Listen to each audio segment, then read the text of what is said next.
जय हिंद। मैं हूं मुंबई से फिर एक बार आपके सामने रविंद्र जैन, देश हित में और जनता के हित में।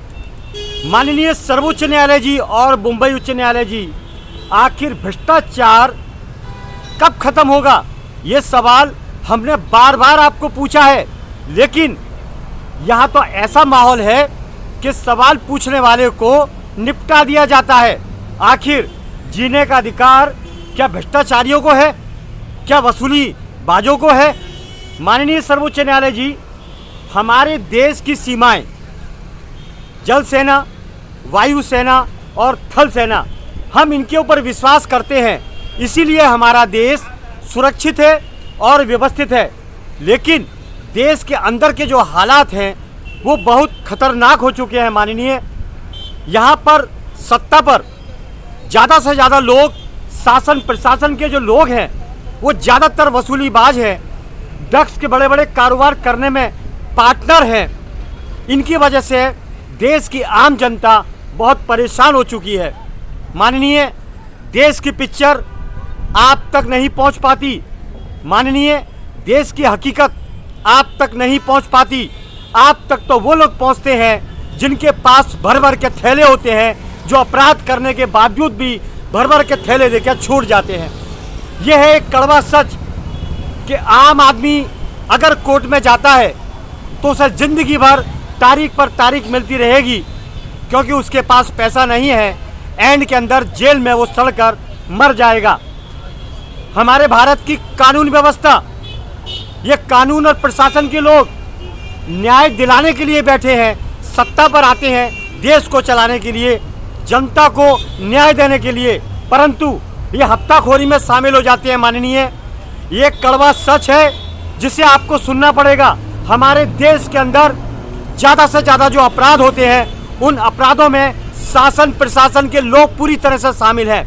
मैं ये नहीं कहता कि सभी शासन प्रशासन के लोग भ्रष्ट हैं, लेकिन ये हकीकत है 99% शासन प्रशासन के लोग भ्रष्टाचार में शामिल हैं। आम आदमी का पेट एक रोटी से भर जाता है, या 2 रोटी से भर जाता है, या 3 रोटी से भर जाता है, लेकिन हमारे भ्रष्टाचार करने वालों का पेट इतने भ्रष्टाचार के रुपए के थैले भर भर के ये खाते हैं, उनसे पेट नहीं भरता। आखिर ये कौन सी बीमारी है और इसके ऊपर संज्ञान कौन लेगा? यहाँ तो मिलावट है ऊपर से नीचे तक। शासन प्रशासन का पूरा एजेंडा नीचे से ऊपर तक मिला हुआ है।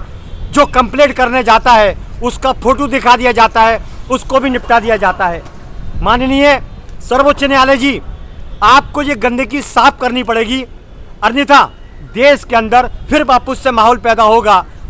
देश 900 साल गुलामी झेल चुका है। माननीय, ऐसे लोगों की वजह से, हमारे देश में चंद दलालों की वजह से, हमारे देश में करप्शन करने वालों की वजह से, हमारे देश के गद्दारों की वजह से, हमारे भारत के अंदर ऐसे शासन प्रशासन में जो लोग बैठे हुए हैं, उनकी वजह से हमारा भारत गुलाम सहनी कर चुका है। 900 साल भारत गुलाम रह चुका है। माननीय, फिर वो वक्त आने वाला है अभी कि हमारे देश के भीतर के लोग हमारे जनता को नोच के खाते हैं, गरीबों का निवाला छीनते हैं, उनसे वसूली करते हैं।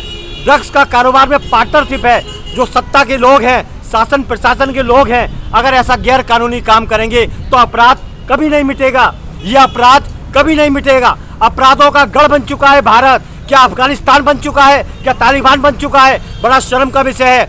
छत्रपति शिवाजी महाराज का ये भारत, अयोध्या भाई का ये भारत, महारानी लक्ष्मीबाई का भारत, महाराणा प्रताप का भारत आज नशेड़ी हो चुका है। हमारे भारत में ड्रग्सों का गढ़, ड्रग्सों का अड्डा, ऐसे ऐसे लोग पैदा हो रहे हैं जो हमारे भारत से ताल्लुक नहीं रखते हैं।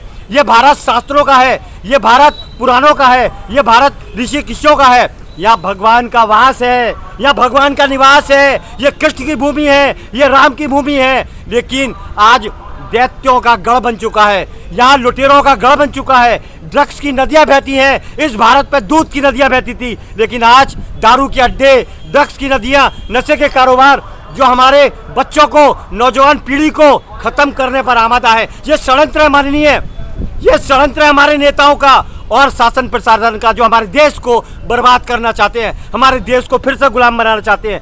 माननीय, हाथ जोड़ के विनती है, 130 करोड़ की जनता को आप बचाएं, क्योंकि जनता अपने माहौल के अंदर, अपने घर के अंदर, अपने फर्ज के अंदर उलझ चुकी है, रोटी रोटी को मोहताज हो चुकी है। माननीय, हम पूछना चाहते हैं 5 साल में नेता 500,000 करोड़ रुपए का मालिक कैसे होता है? जनता के जूते घिस गए, लेकिन बैंक बैलेंस जीरो है, कर्ज चुकाना बाकी है, बच्चों को पढ़ाने के लिए फीस नहीं। ऐसी बहुत सी बातें हैं माननीय, गौर करा जाए। जनहित में, देश हित में फिर आऊंगा दोबारा इस विषय के साथ। मेरी जान को खतरा है, लेकिन मुझे डर नहीं। मुझे गोली मारी जा सकती है, लेकिन मुझे डर नहीं। ऐसे गद्दारों से हम नहीं डरेंगे। ये भारत हमारा देश है। जय हिंद।